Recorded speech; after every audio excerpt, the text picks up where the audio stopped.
Hello, my name is Dr. Kaplan, and I'm a professor at the University of Texas at Austin in the astronomy department. I'm currently up at McDonald Observatory pretending to observe planetary nebula. The date is January 26, 2014. Now, while my colleagues back in Austin think I'm trying to observe planetary nebula, I've taken the opportunity to observe something far more sinister. Now, as some of you in the UFO community might actually be fully aware of, despite the government cover-up, there is a threat to our planet, the planet Earth. There's a planet at the edge of our solar system, some call Nibiru, or Planet X, and it is currently on an orbit that is going to cause it to swing by the Earth in August, and who knows, hopefully it won't collide with us, but even if it just gets close, the tides will just cause earthquakes, tsunamis, will reconstruct the surface of the Earth into something we don't even know. So I've taken the opportunity, since I'm at the observatory and there's no one here watching me at the moment, to track the planet Nibiru, and I will show you how it's done. Hello, this is Dazza the cameraman. Today is the 6th of February 2014, and today we're looking at this video by Professor Kaplan from the University of Texas at Austin. And we've got a bit of a surprise because we've got a guest on the video right here, and this is Professor Kaplan from the YouTube video that we just watched. And of course, Kyle, welcome. And you're not actually a professor, but you are studying at the University of Texas at Austin, and you are studying for your PhD of astronomy, am I correct? Yes, and yes. Just tell us a little bit more about your studies there, Kyle. So I am a third-year graduate student here, and I am currently studying planetary nebula, which is a cloud that sort of is around the dead core of a star. So when a star like our sun dies, the outer layers of it puff off and make these beautiful looking nebula. Now, they're not really planets, that's just sort of an archaic name. Right, But, so now you uploaded this video which has caused quite a stir online. A lot of people have grabbed your video and have been uploading it to their YouTube channels. Now, why did you make this video, Kyle? I made it as a joke. Right, you made it as a joke for some of your close friends. Yes. Okay, and of course it's spread like wildfire, and Yes. some people are taking it very seriously. And of course at the end of your video we saw that you were abducted and dragged away, never to be seen again. Yes. It was meant to be a, like found footage. Right. Now we'll have a look at some of the things in your video, and I think it should be fairly obvious to some people that your video was in fact a prank. There are a few clues in your video that some people have picked up on and some people haven't, and there are some people who have even been a little bit dishonest and have actually edited out those clues in your video. And Yes. one example, and I'm just going to switch over to your video so we can take a look at it again. I've just got you in the corner of the screen as we watch that. Now if I go to 9 minutes 15 in your video, you show an email, and here is this video. Dear Dr. Kaplan, it has come to my attention that you are not observing the planetary nebulae you have put in your program. You're wasting precious resources and so forth. But if I bring that back into screen a little bit better, I'll just play a little bit of this. So here's an email I just got from the director asking me to update my targets as soon as possible. Now I've just paused that. I'll just see if I can bring that up a little bit clearer. Okay, here we go. Now on the screen we can see with this email, Dear Dr. Kaplan, and it's signed to Dr. Brad Moffat. Is that a fake name, by the way? Yeah, there's no Brad Moffat. Okay. I just made that up. Now we see at the top of the email that it's actually from me to me. So, yes. obviously that was with your own email account, correct? Correct. It's just an email I sent to myself. It was an email that you sent to yourself. And at the very end of the video, when you have been abducted supposedly, never to be seen again, Never to be seen again. there is a very subtle little chuckle that we hear, which again the unscrupulous uploaders of your video have actually edited out. Let's see if we can just pick that up. No, no, no, no, no, no, no, no, no, no, no. No, get your hands off me. No. Okay, so there's a little chuckle in there. It's very hard to hear, but I could hear it when I had the volume turned up. But it's definitely there.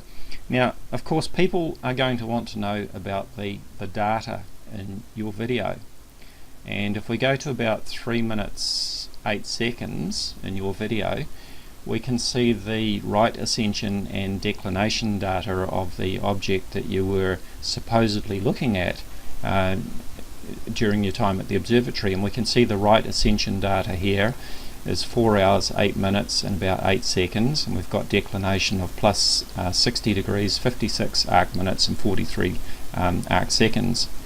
So what are these coordinates actually looking at, Kyle? So those are the coordinates of the planetary nebula I was looking at that night. So this It is. planetary nebula NGC 1501. That's correct. Okay, so anybody that's watching this video can Google NGC 1501 and pull up the data, and in fact I'll do that right now. This is WikiSky. Now the reason I've pulled up WikiSky is because it's fairly accessible.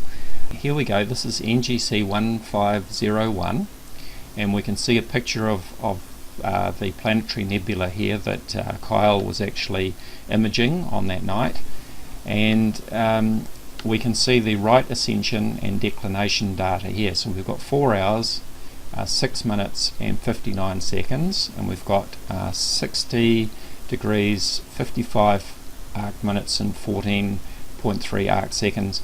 Now there's a very slight difference there, and we'll come back to that. We'll explain that in a minute. We're only talking about a very tiny fraction of separation there. So let's go back to the video, and there's right ascension and declination data. Now we should point out that there were no resources wasted with your little prank at the observatory. Would you like to explain a bit more about that, Kyle?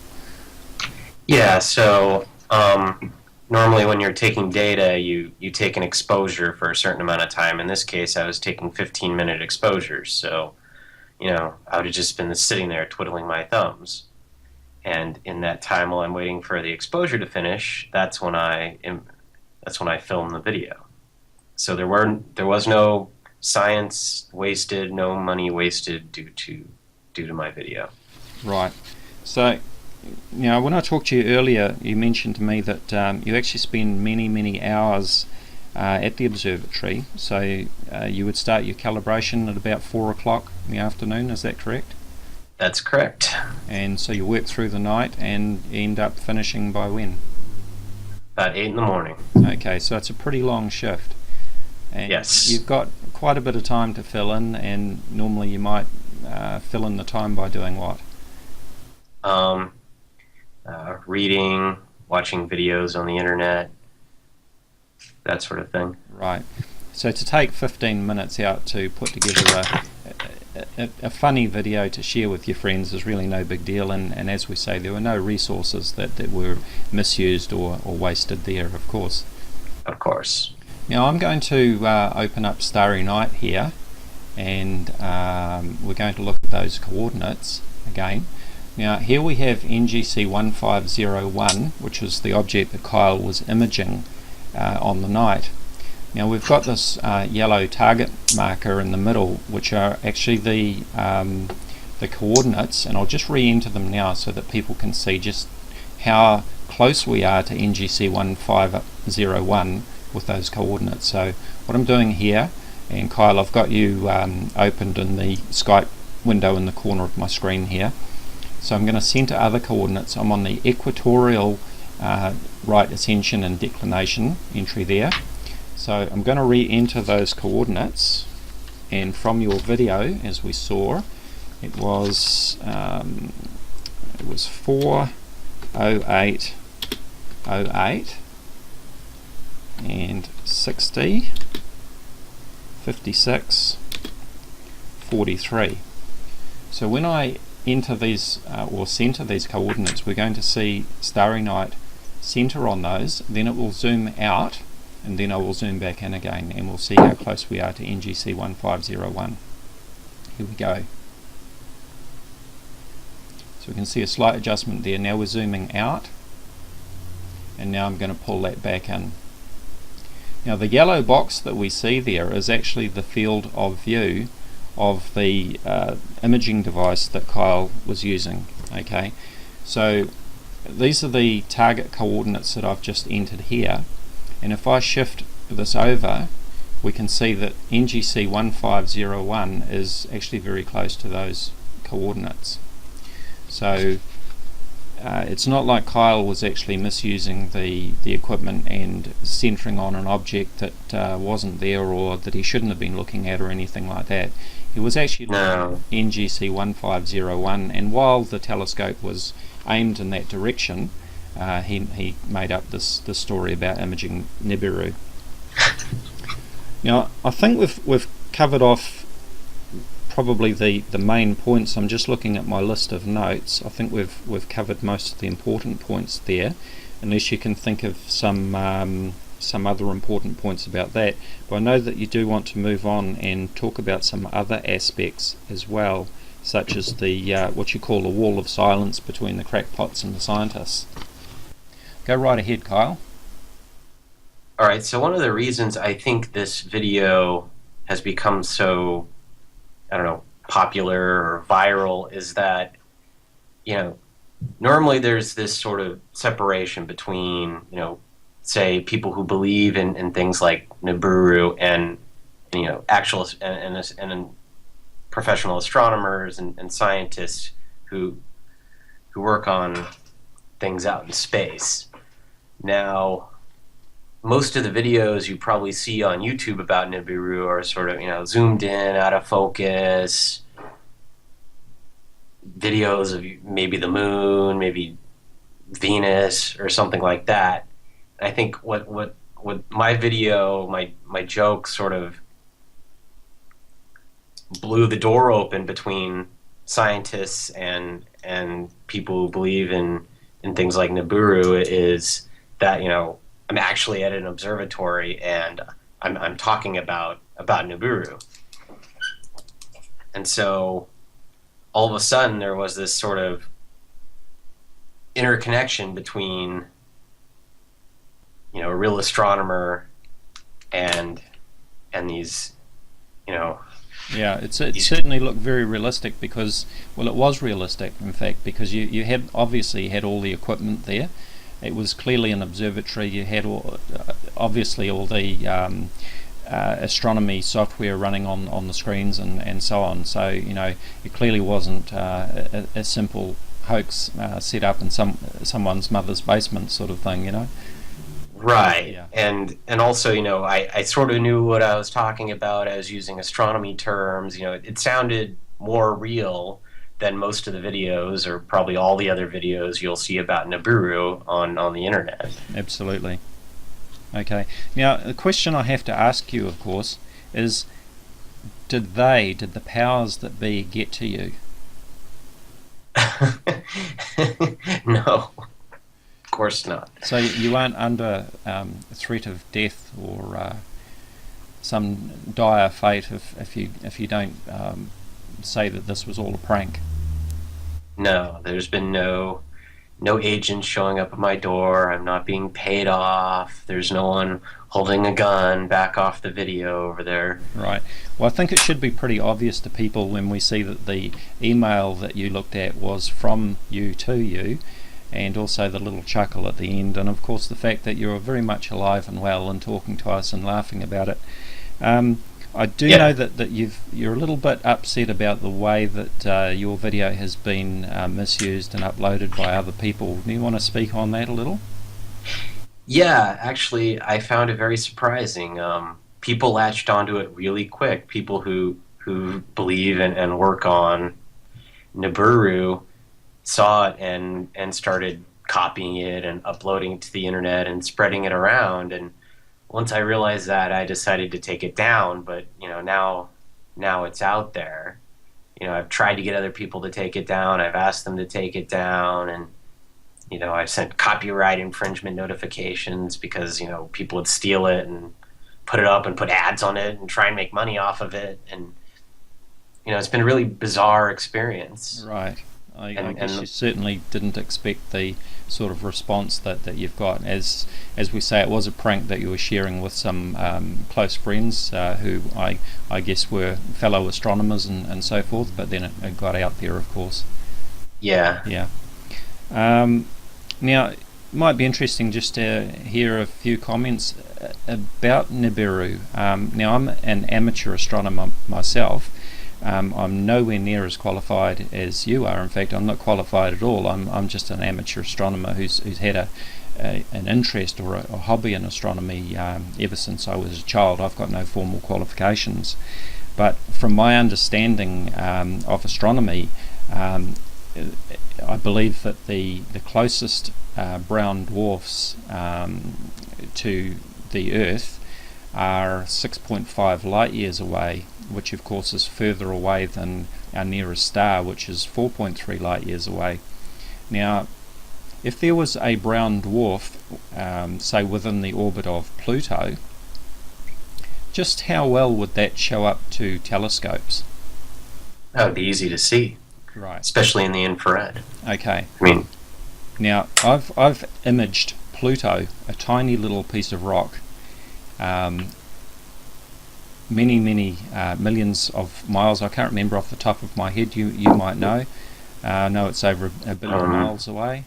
Now, I've imaged that through a 14-inch telescope, and if we can image a tiny little rock like Pluto through a 14-inch telescope, then I'm sure you would agree that we would have no problem imaging a brown dwarf which is supposed to be larger than Jupiter inside the orbit of Pluto. Definitely. Yeah. Now, the claim that a lot of these people who believe in Nibiru like to make is that brown dwarfs are only visible in infrared. Now, my understanding is that the only reason that we image them in infrared is because they're so incredibly far away from our sun that they don't reflect any visible light as does, say, Pluto or Jupiter or Saturn. Is that correct? Right. I mean, it depends. If it has a binary companion, it would definitely reflect light from the nearby star. But, most of the brown dwarfs that we don't know about are single brown dwarfs. And they, you'd only see those in the infrared. If you had one near the sun, it would definitely reflect some sunlight. Right. I'm not up to date on the exact albedo or, reflectance of a brown dwarf, but, I mean, things like, there are asteroids out there that reflect only 10% of the light that hits them, and we still see those pretty easily. Okay. And a brown dwarf would be much bigger. Okay, it's a good example, a smaller asteroid that we can pick up. And of course a brown dwarf is supposed to be very large, and it would certainly reflect a lot more light. And if it was within the orbit of Pluto, for example, within our solar system, then we would have no trouble seeing it at all. No trouble at all. Never mind what it would do to the orbits of all the planets in the solar system. Right. Now people seem to forget, of course, that with our naked eye we can see Mercury, Venus, Mars, Jupiter and Saturn with the unaided eye, and that is all because of reflected sunlight. These planets, of course, don't give off their own light. It's all reflected sunlight, and the same would apply to a brown dwarf within our solar system. Yes. Well, Kyle, thank you for clarifying that with us. It's good to see that you're in fact alive and well and able to talk freely to us, and hopefully this will put paid to the wild claims that your video was in fact genuine, and hopefully we can make it clear that this was in fact just a prank. So thank you for your time, Kyle. It's been good talking to you. and thank you. We look forward to hearing more from you. As always, do check out my Facebook discussion page, Voices of Reason to Explain X. You'll find a link in the description area. Thank you for watching.